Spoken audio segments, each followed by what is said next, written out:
함께 나눌 하나님의 말씀은 마가복음 7장 15절 16절입니다.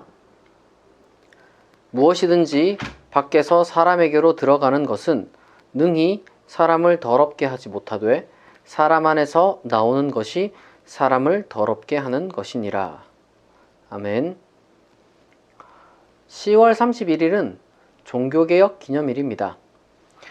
저는 사실 딱히 교회력을 따르진 않지만 그러나 주요한 절기들은 그래도 거기에 맞는 설교를 하는 것이 좋다고 생각합니다. 그런 제가 많은 절기들을 제쳐두고 중요하게 생각하는 절기들이 몇 개가 있습니다. 그 중에 하나가 바로 이 종교개혁 기념주일입니다.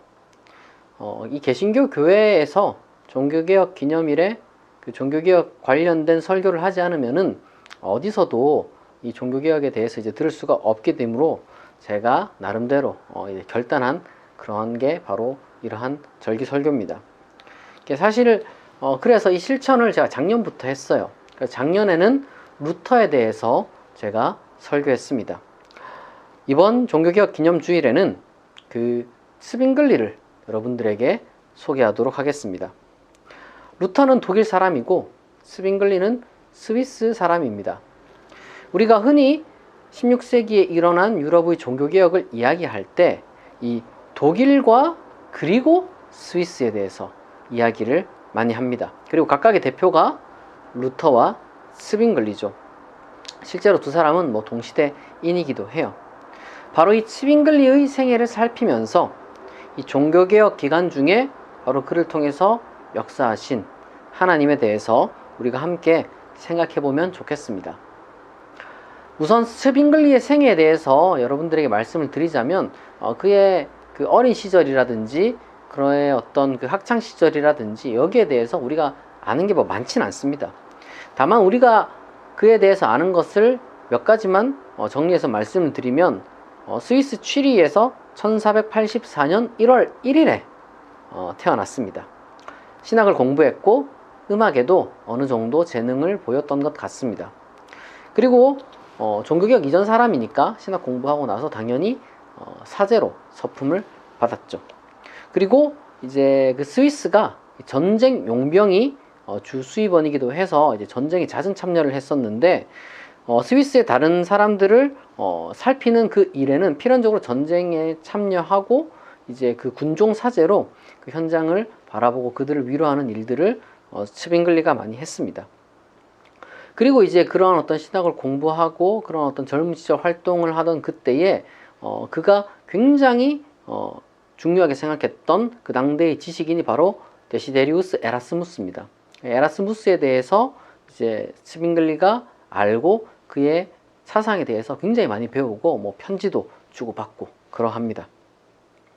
그래서 그러한 어떤 그의 경험이 스위스의 용병 제도에 대해서 굉장히 비판하게 만들었습니다. 왜냐하면 이 스위스 용병 제도가 시민의 자유를 억압하고 그리고 또한 권력자에게 착취당하는 그러한 것이라고 생각을 했어요. 그리고 무엇보다도 이 그리스도인이 지향해야 할 이 평화와 너무 이제 반대된다는 그런 차원에서 어떻게 보면 평화주의적인 차원에서 그러한 용병 제도를 또한 반대했습니다.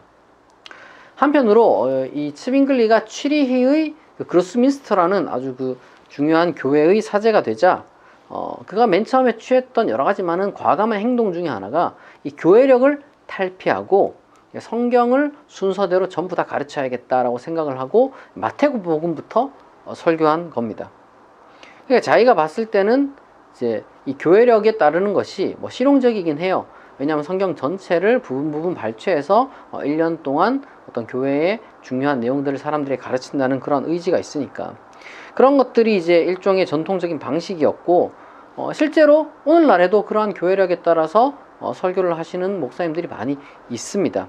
하지만 스빙글리가 봤을 때는 이제 그때랑 지금이랑 우리가 시대적 간격이 있다는 것을 염두에 두고 들으셔야 돼요. 그러니까 스빙글리가 봤을 때는 이거는 이제 성경에 접근하는 어떤 그 평신도들을 가로막고 사실상 교회 통제하에 이제 성도들을 두는 것이다 라고 이제 생각을 했던 거예요. 그리고 그 외에도 스빙글리는 이 교회가 너무 쓸데없는 그런 통제와 그리고 이제 전통들을 만들어내서 이제 교회 사업을 일으키고 이런 것들이 성도들의 신앙생활에는 유익하지 않다라고 판단을 했습니다. 스빙글리는 오직 성경에 기초한 신앙만이 참된 신앙의 자유를 준다라고 생각을 해서 성경을 그렇게 가르치기 시작한 거예요. 동시에 이 스빙글리가 사역하던 바로 그때에 이제 이 흑사병이 유럽을 전역을 휩쓸었는데 당연히 이제 취리도 휩쓸었죠. 그렇게 흑사병이 휩쓸고 지나가는데 이제 아마 그 파급력이라는 것이 의학적인 어떤 그 지식이라든지 어떤 그 뭐 약에 대한 그런 뭐 통제 뭐 이런 것들이 우리한테는 있지만 이제 그럼에도 불구하고 많은 사람들이 죽잖아요. 그때는 더 심했겠죠. 그런 어떤 그 전염병이라는 것이. 그러니까 취리히의 시민 7,000명 정도. 그러니까 그 당시 인구 대비로 따지면은 약 4분의 1이 이 흑사병으로 죽었습니다. 4분의 1. 엄청나죠. 츠빙글리는 이 병을 피해갔느냐? 아니에요. 츠빙글리도 이 병에 걸렸어요. 츠빙글리도 걸렸는데 다행히 그는 죽지 않고 다시 살아난 거죠. 극복하고. 이제 이를 계기로 해서 이제 이 음악에 재능이 있었던 츠빙글리가 이제 하나님을 찬양하고 그리고 하나님의 도움을 구하는 이제 패스트 리트라고 해가지고 흑사병의 노래라는 그러한 노래도 작곡해서 그게 오늘날까지도 전해지고 있습니다. 이제 루터랑 하나님의 은혜를 경험한 방식이 츠빙글리는 또 다른 방향으로 있었던 거죠. 츠빙글리는 이렇게 에라스무스의 그 이성적인 태도 그리고 교회가 만든 정말 성도들을 위한 것이 아니라 정말 교회만을 위한 그런 제도를 위한 어떻게 보면은 그런 이제 성경에 기초하지 않은 그런 가르침들을 배척하고 오로지 성경에 기초한 어떤 그 가르침 그리고 구원에 대한 하나님의 유일한 주권 이런 것들을 이런 시절을 거치면서 깨닫게 되었습니다. 그래서 츠빙글리는 온갖 교회의 그 성유물 숭배, 그러니까 좀 정확하게 말하자면 사실 성유물 장사죠. 이런 것들에 대해서도 반대했고, 그리고 교회가 사제는 무조건 독신해야 된다라고 한다거나 아니면은 사제나 아니면 성도나 먹는 것에 대해서는 굉장히 엄격한 어떤 그런 통제가 있어야 된다. 예를 들면 사순절 기간에는 고기 같은 걸 먹으면 안 된다. 뭐 이런 것들이 이제 있었는데 츠빙글리가 봤을 때는 이것이 유익하지 않은 정도가 아니라 성경에 기초하지 않은 규율이었기 때문에 사실상 신성모독적인 강제라고 생각했습니다. 그래서 그는 이 츠빙글리는 가톨릭을 향해서 일종의 저항의 의미로 이 사순절 기간에 그 육류 섭취, 그러니까 금지되었던 것인데 이 저녁에 소시지 만찬을 이제 그 출판업자가 열었는데 이제 거기에 보란 듯이 참여했고 그리고 거기서 그치는 게 아니라 그러한 교회의 식사 규정에 대해서 반대하는 글을 쓰고 설교로 발표했습니다. 왜냐하면 나름의 이유가 있었어요. 그러니까 일반적인 노동자들이 하루하루 얼마나 힘이 들어요. 그런데 그 사람들이 이제 고기도 못 먹고 뭐 그 먹으면 죄고 이런 식으로 한다는 거는 옳지 않다는 거죠. 물론 이제 교회가 그런 예외 규정을 두긴 했습니다. 그래서 이제 츠빙글리도 나름대로 그런 예외 규정에 근거해서 그런 이야기들을 그래도 예의 있게 이제 했던 거예요. 다만 그게 뭐 유명무실한 거죠. 그런 예외 규정이라는 것 자체가. 이런 것을 가리켜서 이제 소위 취리히 소시지 사건이라고 부릅니다. 좀 명칭이 좀 우습긴 하지만은 바로 이 취리히 소시지 사건이 스위스 종교개혁의 그 원인이에요. 이것을 접한 당시 교황이었던 이 하드리아누스 6세가 이제 분노해가지고 이 그로스민스터의 그 취리히의 그 츠빙글리라는 사람을 강단에서 쫓아내라. 그래서 설교를 못하게 해라. 이런 식으로 취리히에 요구를 했어요. 그러니까 취리히에서는 이제 여러 가지 많은 어떤 갈등 상황이 있는 거죠. 근데 이 츠빙글리가 대단했던 게 67개 조의 논제를 그제서야 발표를 하면서 자기 자신을 변호합니다. 이제 무엇이 더 신학적으로 옳은가, 성경적으로 옳은가 보라 이거죠. 그러니까 취리히 시의회는 어떻게 이제 여기서 결단을 했느냐? 교황이 아니라 츠빙글리를 선택했습니다. 그러니까 이제 이때부터 본격적으로 스위스 종교개혁이라는 것이 시작한 것이죠. 그리고 나서 이 츠빙글리와 힘을 합친 취리히 시의회는 굉장히 급진적으로 로마 가톨릭과의 결별을 이렇게 추구해 나갔습니다. 예를 들면 온갖 성상들, 어떤 그 예술품들을 싹 다 없앴어요. 우상 숭배다 이러면서. 그리고 가톨릭이 만들어 놓은 예식들, 뭐 고해 성사 같은 것들 있잖아요. 이런 것들을 비롯한 온갖 예식이나 성사들을 다 폐지했습니다. 딱 뭘만 남겨놨느냐? 이제 세례랑 성찬만 남겨놓고 싹 다 없앴어요. 미사도 폐지됐고, 교회 내에 있던 예술품들이 전부 다 파괴되거나 버려졌습니다. 교회 내에는 굉장히 이제는 교회가 이제 어떻게 됐냐? 소박하게 됐어요.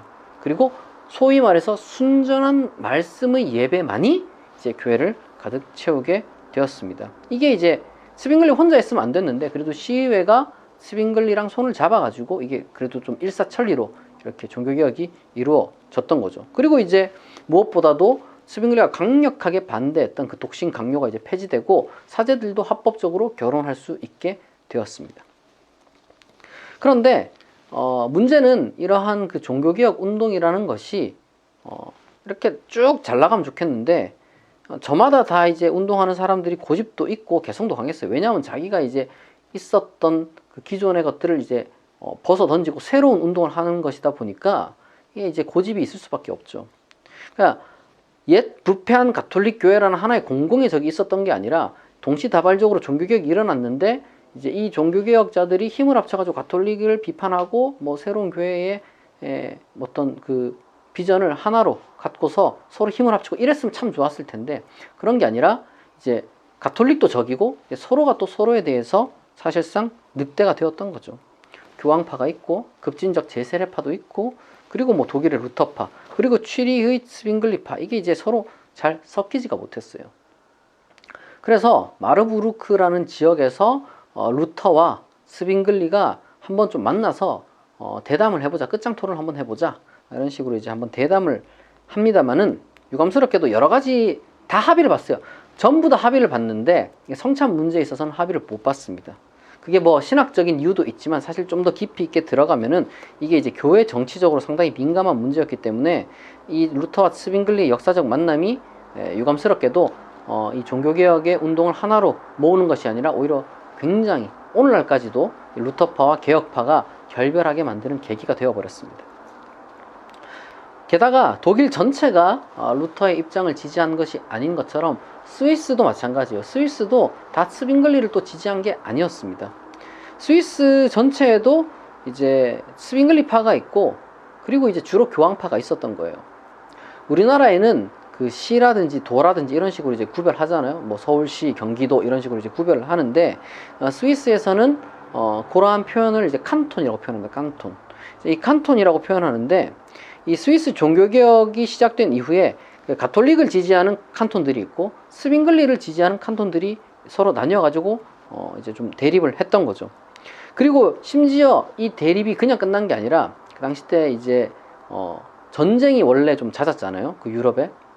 스위스 내에서도 이 칸톤들 사이에, 이 스빙글리와 가톨릭파 사이에 이 전쟁이 있었습니다. 2번 있었는데, 그걸 바로 이제 카펠 전투라고 불러요. 카펠이라는 그 수도원 근처에서 이제 전투가 이루어졌기 때문에 이 카펠 전투라고 부릅니다. 근데 이제 요게 2번 있어요. 1차, 2차 2번 있습니다. 이 1차 카펠 전쟁은 스위스 내에 이제 가톨릭을 지지하는 칸톤 지역들이 있을 거 아니에요. 이제 그런 어떤 그 칸톤 지역들 교황파가 있었고, 그리고 스빙글리파가 있었는데, 이제 애매모호한 그런 어떤 그 분쟁 지역 가운데 공동 지역을 설정해가지고 이제 그냥 중립지대로 놔두자, 이런 식으로 어느 정도 합의를 봤어요. 그런 이제 합의를 봤는데, 이게 사실은 그 평화 조약이라고 해야 될까, 그런 것들이 잘 안 지켜졌어요. 유감스럽게도. 거기다가 워낙 이 전쟁이 이제 잦은 그런 시대다 보니까, 그 스위스 동남부 지역을 공격하려고 이태리 이제 밀라노의 그 무소성에 있었던 그 주교의 이름을 따가지고, 이제 그 주교가 거주하던 그 성의 이름을 따가지고, 이제 소위 말해서 그들이 스위스를 침략함으로써 발발하게 된 그런 어떤 그 전쟁이 있었습니다. 그걸 이제 무소 전쟁이라고 불러요. 무소 전쟁. 이 무소 전쟁이 일어나서 이제 스빙글리라든지 취리라든지 여기에 이제 칸톤들은 이 전쟁을 또 막아야 되기 때문에 어쨌든 우리 스위스 국민이니까 이걸 좀 도와달라라고 했는데, 가톨릭파들은 이거 도와줄 이유가 없는 거죠. 왜냐하면 이제 그 이태리 밀라노 같은 경우는 이제 그 그 일종의 이제 교황파로서 거기를 쳤던 거니까 나 몰라라 했던 거예요. 그러니까 이제 츠빙글리가 화가 나는 겁니다. 츠빙글리가 이제 화가 나니까 가톨릭을 지지하는 이제 칸톤들에게 경제적 압박을 가하기 시작해요. 취리가 그래도 어느 정도 힘이 있으니까 소금이나 곡물 유통들을 이 가톨릭 칸톤들로 이제 가지 못하게 하는 소위 식량 봉쇄령이라는 것을 내리게 됩니다. 그러니까 이제 갈등이 이제 엄청나게 심화되는 거예요. 전쟁은 전쟁대로 터지고 갈등은 갈등대로 이제 더 심각해지고. 그래서 이러한 갈등을 스위스 내에서 중재하기 위해서 이제 연방 주재 회의가 열렸습니다. 나름 어떻게든 뭐 평화 회의를 좀 보고 전쟁이 어쨌든 다시 두 번 다시 일어나지 않도록 하기 위해서 하려고 했는데 츠빙글리가 그걸 못 참았어요. 츠빙글리가 그냥 전쟁으로 끝장을 보자 이런 식으로 나왔던 거죠. 결과적으로 가톨릭 칸톤들이 취리 칸톤을 향해서 선전포고를 하고 서로 군사 충돌이 또 일어났습니다. 이게 제2차 카펠 전투입니다. 이 전쟁에 츠빙글리가 또 이제 군종 사제로 참여하게 되는데 유감스럽게도 1531년 10월 11일에 츠빙글리는 이 전쟁에서 사망하게 됩니다. 이 종교개혁 주의를 맞아서 이렇게 스위스 종교개혁자 츠빙글리의 생애에 대해서 간단히 살펴봤습니다. 이 츠빙글리를 통해서 우리가 배워야 할 것, 그리고 그를 비판함으로써 우리가 과오를 반복하지 말아야 할 것, 이것을 각각 살펴보도록 하겠습니다. 첫째로 우리가 츠빙글리에게서 배울 점이 뭐냐면은 다른 뭐 종교개혁자들이 다 그랬던 것처럼 츠빙글리도 마찬가지인데요. 이성적인 신앙이 가져다주는 자유라는 것을 우리에게 정말 몸소 보여준 그러한 사람이 바로 츠빙글리라고 할 수 있습니다. 제가 츠빙글리를 살피기 위해서 마가복음을 나눴어요. 그 마가복음의 말씀을 나눈 이유는 실제로 츠빙글리의 종교개혁이 바로 그러한 문제 때문에 시작했고 그게 결코 사소한 문제가 아니라는 것을 보여줬기 때문입니다. 츠빙글리는 치즈나 버터나 소시지라든지 이런 어떤 그 식사가 신체 건강에 미치는 실제적인 중요성을 잘 깨달았어요. 근데 그런 어떤 상식적인 수준에서 끝나는 것이 아니라 금욕이나 신비주의적인 해석을 지향했습니다. 쓸데없는 그런 주술적인 신앙을 버렸다는 거예요. 심지어 츠빙글리가 사실 이 먹는 거 문제에서 얼마나 앞선 사람이냐면은 이 성찬 문제로 이제 루터와 이제 결별을 했다고 했는데 츠빙글리는 성찬 시의 빵과 포도주가 실제 그리스도의 살과 피랑 연결된다는 그 신비주의적인 사고를 완전히 전적으로 차단했습니다. 그런 것들을 완전히 갖다 버리고 오로지 신학적 기념 상징으로 성찬을 우리가 대해야 된다라는 그런 정말로 현대적인 사고를 주장한 인물입니다. 굉장히 앞서 나간 사람이죠. 그런데 여기서 우리가 기억해야 될 것은 뭐 루터가 옳다, 뭐 가톨릭이 옳다, 뭐 츠빙글리가 옳다 이런 게 아니라 츠빙글리를 통해서 우리가 배울 수 있는 게 뭐냐면은 충분히 이성을 가진 사람이 신앙을 동시에 가질 수 있다는 거예요. 이성적이면은 신앙을 가질 수가 없다. 신앙과 이성은 대립하는 것이다. 이렇게 이제 우리가 생각하는 경우가 많은데 신앙이라는 것이 그렇게 단순하지 않아요. 굉장히 스펙트럼이 넓습니다. 그리고 츠빙글리 같이 신비주의적인 것을 굉장히 철저하게 배격함에도 불구하고 신앙을 가질 수가 있는 거예요. 그리고 그 츠빙글리가 가지고 있는 이런 이성적 신앙이 얼마나 큰 자유를 주는지는 우리가 눈으로 똑똑히 보고 있는 겁니다. 먹는 거 참는다고 신앙 좋은 거 아닙니다. 무슨 신비주의적으로 생각한다고 신앙 좋은 게 아니에요. 온갖 그 성유물에 집착한다고 신앙 좋은 게 아니죠. 오히려 그런 것들로부터 자유할 수 있는 것이 참된 신앙이자 이렇게 이제 츠빙글리를 봤던 겁니다. 중요한 것은 복음이라는 거예요. 츠빙글리가 봤을 때도 정말 중요한 건 뭐냐? 복음이고 이 복음 안에서 하나님과 인격적인 교제를 누리는 것, 말씀과 기도만으로 충분하다는 거예요. 유감스럽게도 이제 츠빙글리의 설교라는 것이 오늘날 루터나 칼빈의 것처럼 거의 남아있지 않아가지고 츠빙글리 설교가 어떠했는지 뭐 알 길이 많이 없습니다만은 다행히 그 67개조 그 교황에 대항해서 자기 신앙을 본호한 그 67개족은 남아 있어요. 거기 이제 2조에 보면은 스빙글리가 말하는 이 복음이 뭔지 명확하게 설명이 되어 있습니다. 뭐라고 되어 있냐? 제가 읽어볼게요. 복음의 요약은 우리 주 예수 그리스도 참되신 하나님의 아들이 자신의 하늘 아버지에 관한 지식을 우리에게 알려주시고 그분의 무죄함으로 죽음으로부터 우리를 구원하시고 하나님과 우리를 화해시켰다는 것이다. 그러니까 하나님, 우리, 예수 그리스도 이런 것이 핵심이라는 거예요. 우리는 예수 그리스도로 말미암아 하나님과 화해했다. 이게 복음이라는 겁니다. 이러한 사실의 기초에서 어떻게 살지 우리가 고민하는 것, 이것이 신앙이라는 거예요. 그런데 그 복음이 뭐 기록된 것이 뭐냐? 성경이죠. 그러니까 성경을 보자는 것인데 중요한 것은 스빙글리가 성경을 살펴보니까 기존 교회는 그런 식의 어떤 그 본질에 집중하기보다는 뭐 온갖 저런 것들을 다 이제 만들어냈다는 거예요. 물론 교회 입장도 우리가 살펴볼 필요는 있습니다. 교회가 처음부터 뭔가 이제 속여 먹으려고 이것저것 만들어낸 건 아닐 거예요. 나름대로 뭔가 이 사람들, 그러니까 일반 성도들을 돕기 위해서 이제 신앙생활을 좀 더 쉽게 하기 위해서 뭐 그림도 그리고 이제 뭐 이렇게 조각도 하고, 왜냐하면 이제 글을 가르치는 게 너무 힘들었고 이제 글을 배우는 것이 또 그 당시 때는 정말 그렇게 중요했을까 뭐 이런 어떤 그 의문들이 이제 다 퍼져 있었기 때문에 이제 시대적인 상황이 다 반영되어 있는 거예요. 그런 식으로 이제 신앙생활을 돕기 위해서 뭐 이야기도 또 만들어내고 뭐 흥미 위주의 그런 예화 같은 것들이 있어야지 설교를 많이 듣는 것처럼 이제 뭐 전설도 만들어내고 이랬던 거죠, 교회가. 그런데 문제는 이 모든 그러한 어떤 것들이 처음 의도대로 잘 되지가 않아요. 그리고 이제 시간이 흘러가다 보면은 당연히 원래 의도랑 전혀 상관없이 이상이 고착화되는 것이 우리 역사 속에서 반복되는 현실이죠. 다만 어쨌거나 이제 스빙글리가 봤을 때는 이제 복음의 기준에 따라서 그리고 성경에 비추어서 이 모든 것들을 싹 다 검토해야 된다는 거예요. 사실 이거는 스빙글리만의 원칙이 아니에요. 이건 종교개혁의 원칙입니다. 성경에 비추어서 본질이 아닌 것들은 과감하게 벗어던지고 새롭게 쌓을 수 있어야 되는 것. 이게 여러분 종교개혁자들의 공통된 원칙이었어요.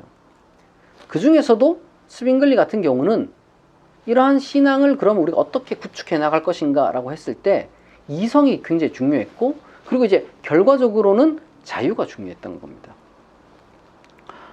스빙글리는 용병 제도도 반대하고 소시지 사건도 일으키고, 그리고 이제 성찬 해석 등도 이제 해석 같은 것도 이제 우리가 이제 그 기념서를 통해서 우리가 확인할 수 있는 것처럼, 그리고 또 이제 페스트의 노래 같은 것을 통해서 우리가 또 느낄 수 있는 것처럼 이성적인,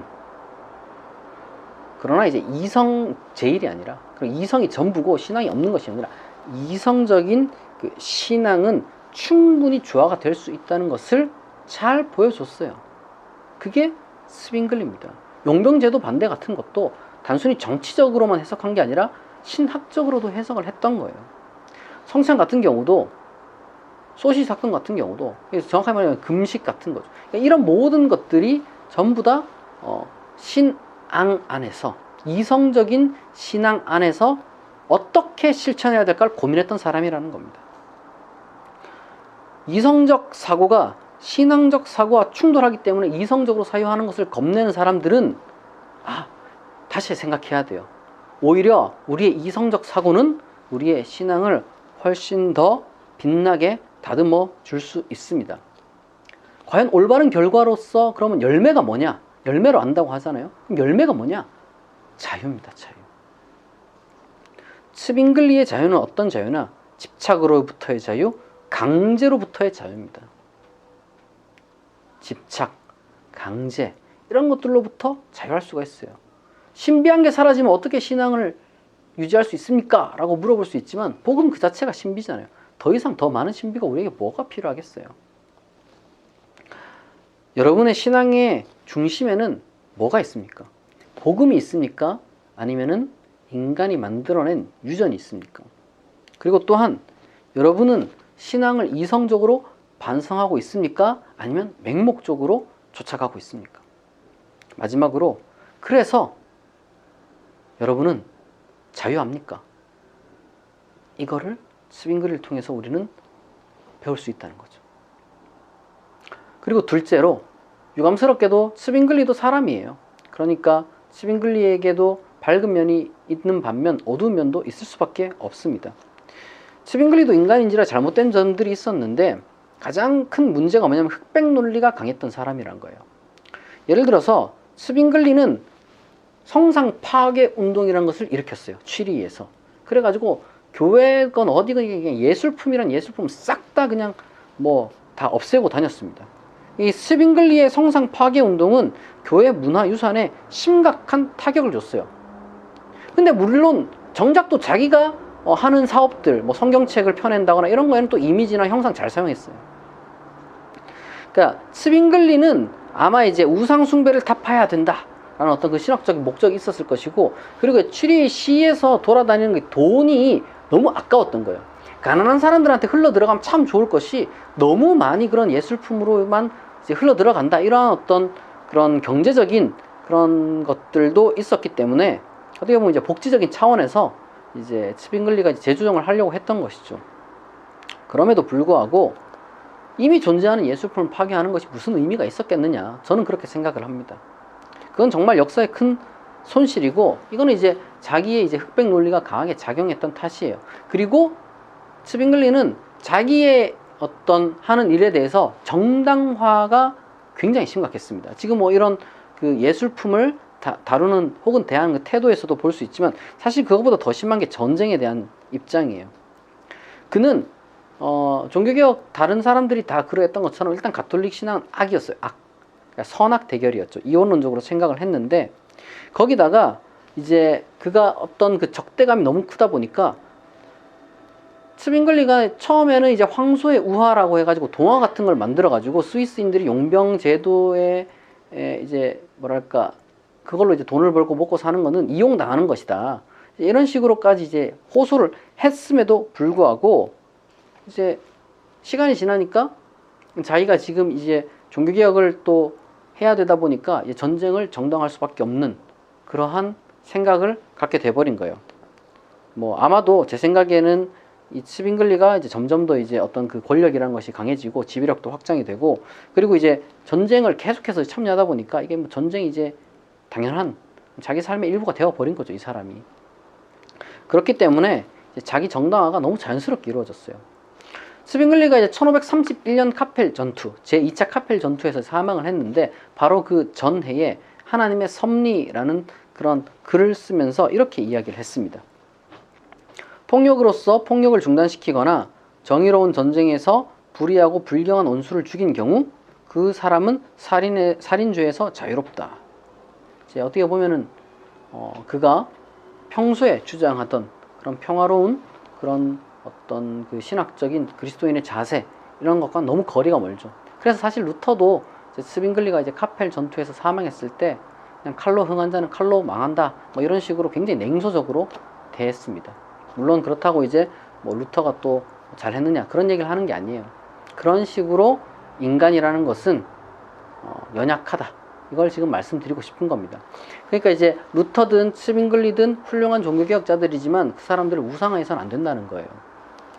우리는 스윙글리처럼 에라스무스와 같이 좋은 스승도 만나야 하고, 그리고 이제 전쟁이나 질병 등과 같이 어떤 그 삶의 혹독한 경험을 통해서 하나님을 더 깊게 나아갈 수, 하나님께 더 깊게 올바르게 하나님께 가까이 갈 수 있어야 합니다.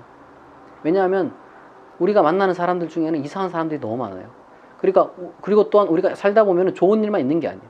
그렇기 때문에 우리는 항상 좋은 스승을 만나도록, 좋은 사람을 만나도록, 배울 게 있는 사람을 만나도록 기도를 많이 해야 되고, 그리고 어려운 일을 겪을 때 이때 우리의 인격이 망가지거나 무너지는 것이 아니라 하나님께 더 가까이 나아가서 성숙한 인간, 더 고상한 인간이 될 수 있기를 여러분들이 기도를 많이 해야 됩니다.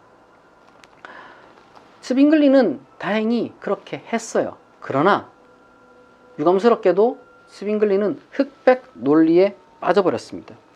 우리는 종종 좋은 사람을 만나서 많은 것을 배우고 그리고 어떤 삶의 어려운 순간을 극복하면서 어떤 그 깨달음을 얻는데 이 깨달음이 오만함이 되는 경우가 너무 많이 있습니다. 그러니까 이제 내가 정말 좋은 사람한테서 배운 것이다. 내가 어떻게 이걸 깨달았는데 내가 이걸 정말 얼마를 값을 주고 내가 정말 죽음을 내가 극복하고 내가 배운 것인데 라고 하면서 흑백 논리에 빠져버리는 거죠. 여러분 그렇게 하면 안 됩니다. 내가 죽음을 극복하고 깨달은 거라도 그게 100% 정답이 아니라는 사실을 항상 염두에 둬야 돼요. 우리는 우리와 다른 생각을 가진 사람들과 평화를 맺을 수 있어야 됩니다. 그리고 대화를 할 때 무력이나 강압이 아닌 그리고 이제 권위로 짓누른 거나 그런 것들이 아니라 설득할 수 있어야 합니다. 그리고 상대방을 존중하는 마음으로 들을 수 있어야 합니다. 근데 인간이라는 게 그게 왜 안 되느냐? 기술이 없어서 그래요. 그러니까 기술이 없어서 우리가 그렇게 되는 건데 기술이 없다고 생각을 하기보다는 내가 맞고 제가 틀린데 쟤는 왜 나를 안 따라오는 거야? 이런 식으로 생각하니까 자꾸 트러블이 생기는 거예요. 우리는 전쟁을 피하는 길을 아직도 모릅니다. 과거 이때는 당연히 전쟁이 있지 이렇게 생각하면 안 돼요. 지금은 없냐? 아니잖아요. 지금도 여전히 인간은 죄를 짓고 거짓말을 하고 그리고 무력 충돌을 얼마든지 불사할 준비를 하고 있고 그리고 또한 실제로 그 일이 벌어지고 있습니다. 우리는 현실 속에서 일어나는 갈등을 다 부정할 수가 없어요. 그리고 모든 사람이 똑같이 다 합리적이고 이성적으로 생각할 수 없다는 것을 잘 압니다. 그걸 인정해야 돼요. 그러나 바로 그러한 현실 속에서 내가 더 큰 힘을 갖고 내가 더 높은 지위에 있고 그리고 때때로는 내가 아는 게 더 많고 내가 더 나은 이성을 갖고 있다 할지라도 그것이 내가 내리는 모든 판단을 정당화해 줄 수 있는 것은 아니라는 거예요. 그건 결국엔 흑백 논리가 되는 겁니다. 때때로는 내 이성과 내 판단이 옳은 것처럼 보여도 그게 아닐 수도 있다는 그러한 어떤 그 겸손의 자세를 가져야 돼요. 흑백 논리를 버려야 됩니다. 그렇지 않으면 이 스빙글리의 그 잘못된 전철을 반복할지도 모릅니다. 스위스 종교개혁자 스빙글리에 대해서 우리가 살펴봤는데요.